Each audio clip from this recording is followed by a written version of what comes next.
benkashana kaMenzi yaphuza umlazo angameva ngibingelele obingelelayo uBongumenzi uHabane ngowakade Sibonga.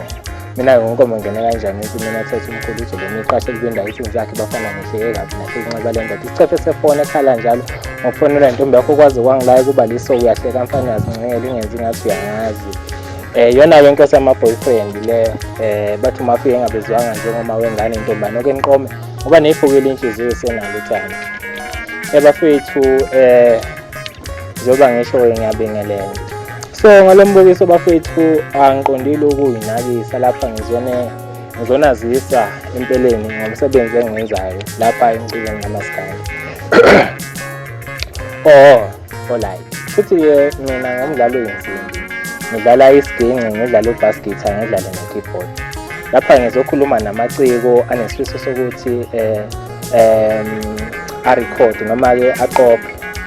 Uthola ukuthi umuntu uyafisa ukuthi a-record kodwa manje wesula umuntu ozodlala isiginci, wesula umuntu ozodlala ubass guitar, wesula umuntu ozodlala ama-keyboards, uyayibona into kanjalo. So nangu uBongumenzi bafethu njengoba senizwile-ke isandla sami nengenisa la ngidlala iy'nsimbi, ngiyacela bafethu ukuthi ningangexwayi, nikwazi ukungisebenzisa lapho khona kufanele ikhona. So ngiyacela-ke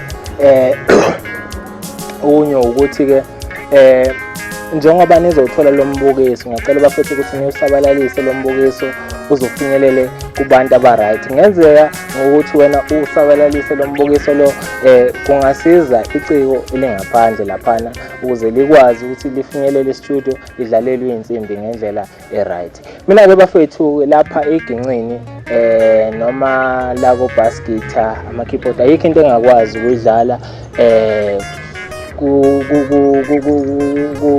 koshuni bonke laba abakhona la emculweni kamaskandi. Ngiyakwazi ukuthi ngidlale esiginqeni, ngidlale ku-bass guitar.